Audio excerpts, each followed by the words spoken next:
Assalamualaikum warahmatullahi wabarakatuh. Perkenalkan, saya Farida Rahmawati, NIM 2019-12-151 kelas 4B. Di sini saya akan menceritakan mengenai kasus Enron dan KAP Arthur Andersen. Video ini dibuat untuk memenuhi tugas pengauditan 1.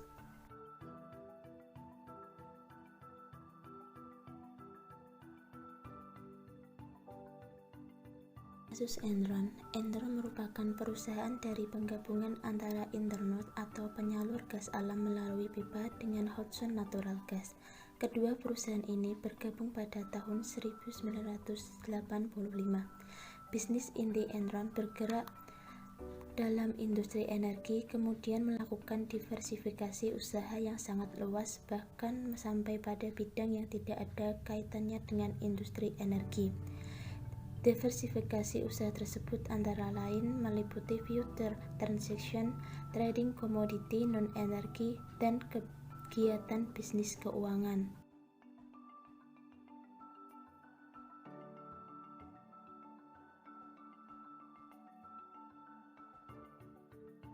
Adapun tokoh penting meliputi pendiri Enron yang bernama Kenneth Lay, yang kedua CEO dan CRO sementara yang bernama Stephen F. Joubert, ketiga ketua yang bernama John J. Ray, tiga, yang keempat wakil komisaris yang bernama Clifford Butler.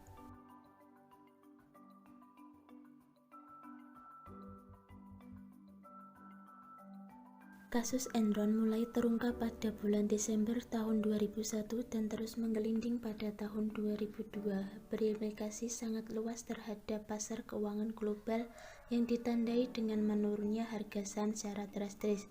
Berbagai bursa efek di belahan dunia, mulai dari Amerika, Eropa, sampai ke Asia. Enron suatu perusahaan yang menduduki ranking 7 dari 500 perusahaan terkemuka di Amerika Serikat dan merupakan perusahaan energi terbesar di Amerika Serikat, jatuh bangkrut dengan meninggalkan hutang hampir sebesar 31,2 miliar US dollar dan menyebabkan 4.000 pegawai kehilangan pekerjaan mereka.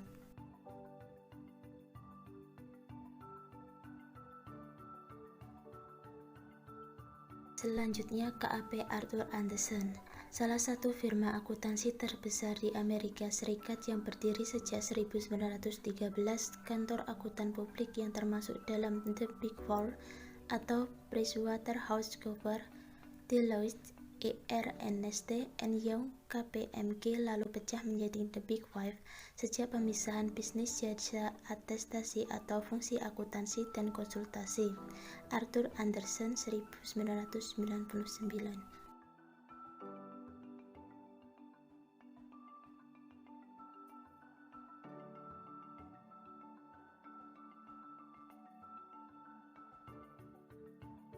Kerja sama KAP Arthur Andersen dan Enron. Arthur Andersen, perusahaan akuntan yang mengaudit laporan keuangan Enron, juga sebagai konsultan manajemen Enron. KAP tersebut memiliki kebijakan pemusnahan dokumen yang tidak menjadi bagian dari kertas kerja audit formal. 1. Board of Director atau Dewan Direktur, Direktur Eksekutif, dan Direktur Non-Eksekutif membiarkan kegiatan-kegiatan bisnis tertentu mengandung unsur konflik kepentingan dan mengizinkan terjadi transaksi-transaksi berdasarkan informasi yang hanya bisa diakses oleh pihak dalam perusahaan atau insider trading, termasuk praktek akuntansi dan bisnis tidak sehat sebelum hal tersebut terungkap kepada publik. 2. Enron merupakan salah satu perusahaan besar pertama yang melakukan outsourcing secara total atas fungsi internal audit perusahaan, yang menyangkut mantan Chief Audit Eksekutif Enron atau Kepala Internal Audit semula adalah partner KAP Andersen yang ditunjuk sebagai akuntan publik perusahaan. 2. Direktur Keuangan Enron berasal dari KAP Andersen. Sebagai besar staf akuntan Enron berasal dari KAP Andersen. 3. Pada awal tahun 2001, partner KAP Andersen melakukan evaluasi terhadap kemungkinan mempertahankan atau melepaskan Enron sebagai klien perusahaan, mengingat resiko yang sangat tinggi berkaitan dengan praktik akuntansi dan bisnis Enron. Dari hasil evaluasi diputuskan untuk tetap mempertahankan Enron sebagai klien KAP Anderson.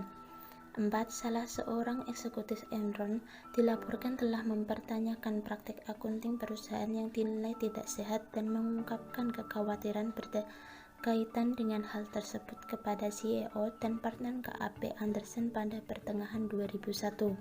CEO Enron menugaskan penasihat hukum perusahaan untuk melakukan investigasi atas kekhawatiran tersebut, tetapi tidak memperkenankan penasihat hukum untuk mempertanyakan pertimbangan yang melatar belakangi akuntansi yang dipersoalkan. Hasil investigasi oleh penasihat hukum tersebut menyimpulkan bahwa tidak ada hal-hal yang serius yang perlu diperhatikan. 5. Pada tanggal 16 Oktober 2001, Enron menerbitkan laporan keuangan triwulan ketiga.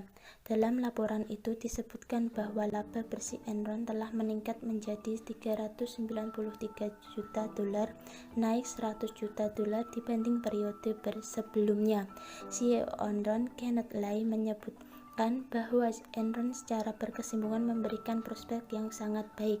Ia juga tidak menjelaskan secara rinci tentang pembebanan biaya akuntansi khusus atau special accounting charge atau expense sebesar $1 miliar yang sesungguhnya menyebabkan hasil aktual pada periode tersebut menjadi rugi $644 juta. Para analis dan reporter kemudian mencari tahu lebih jauh mengenai beban $1 miliar tersebut, dan ternyata berasal dari transaksi yang dilakukan oleh perusahaan-perusahaan yang didirikan oleh CEO Enron. 6. Pada tanggal 2 Desember 2001, Enron mendaftarkan kebangkrutan perusahaan ke pengadilan dan memecat 5.000 pegawai.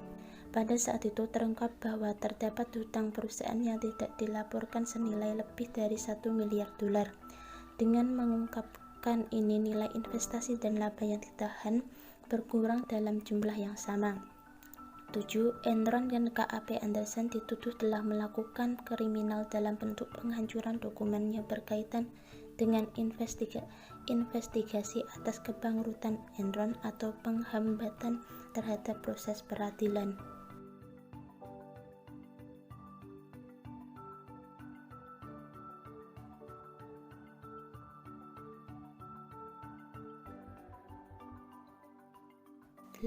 KAP Anderson diberhentikan sebagai auditor Enron pada pertengahan Juni 2002. Sementara KAP Anderson menyatakan bahwa penugasan audit oleh Enron telah berakhir pada saat Enron mengajukan proses kebangkrutan pada 2 Desember 2001. 9. Tanggal 28 Februari 2002, KAP Anderson menawarkan ganti rugi $750 juta untuk menyelesaikan berbagai gugatan hukum yang diajukan kepada KAP Anderson. 10. Pemerintah Amerika atau the US General Service Administration melarang Enron dan KAP Anderson untuk melakukan kontrak pekerjaan dengan lembaga pemerintah di Amerika. 11. Tanggal 14 Maret 2002, Departemen Kehakiman Amerika memvonis KAP Anderson bersalah atas tuduhan melakukan penghambatan dalam proses peradilan karena telah menghancurkan dokumen-dokumen yang sedang diselidiki. 12.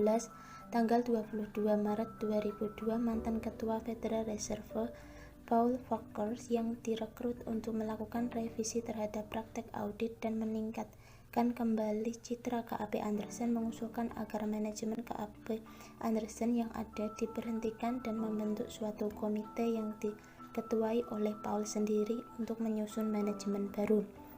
13.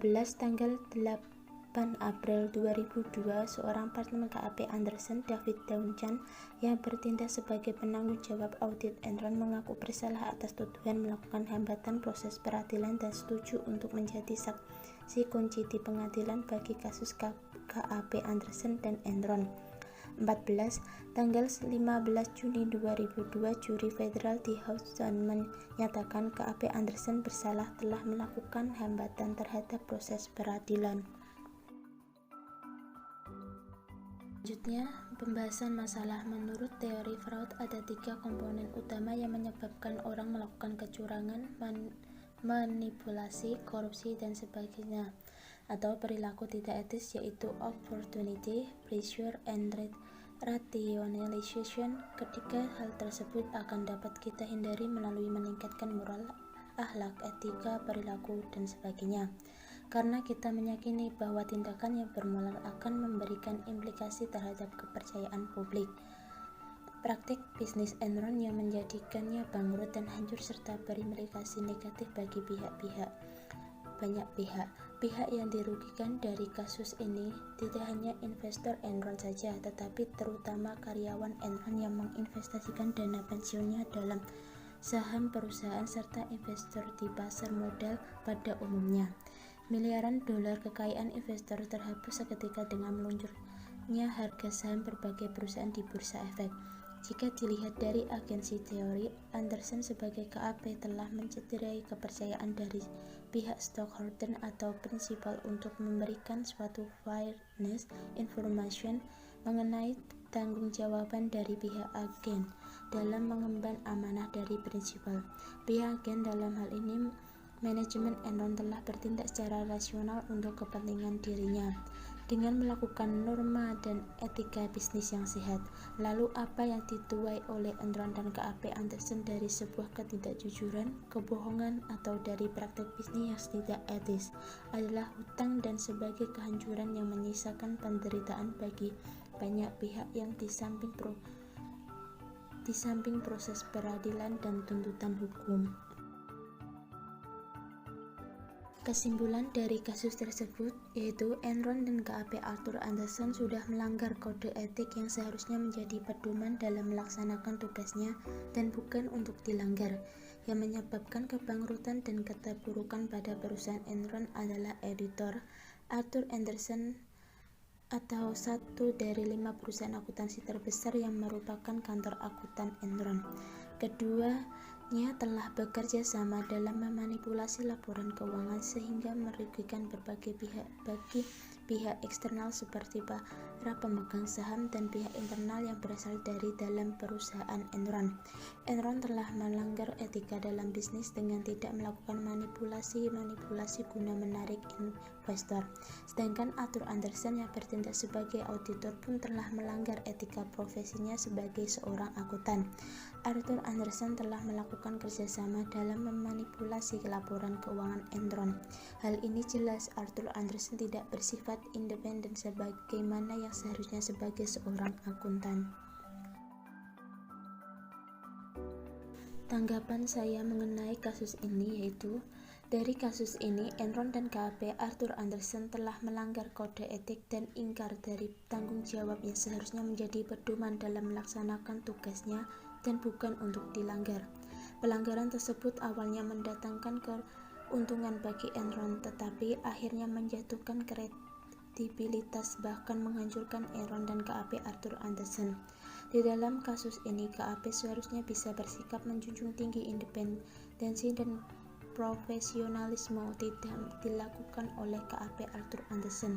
Karena perbuatan mereka inilah kedua-duanya telah menuai kehancuran di mana Enron bangkrut dengan meninggalkan hutang miliaran dolar, sedangkan KAP Arthur Andersen sendiri kehilangan keindependensiannya dengan kepercayaan dari masyarakat terhadap KAP tersebut, dan dapat juga berdampak pada karyawan yang bekerja di KAP Arthur Andersen di mana mereka menjadi sulit untuk mendapatkan pekerjaan akibat kasus ini. Di mana pentingnya peran profesi akuntan, khususnya akuntan publik di pasar modal guna melindungi kepentingan publik. Tantangan akuntan publik yakni menjaga kualitas dan kepercayaan yang diberikan oleh masyarakat dalam memberikan informasi mengenai kondisi keuangan suatu perusahaan. Sekian cerita dari kasus Enron dan KAP Arthur Andersen. Semoga bermanfaat. Wassalamualaikum warahmatullahi wabarakatuh.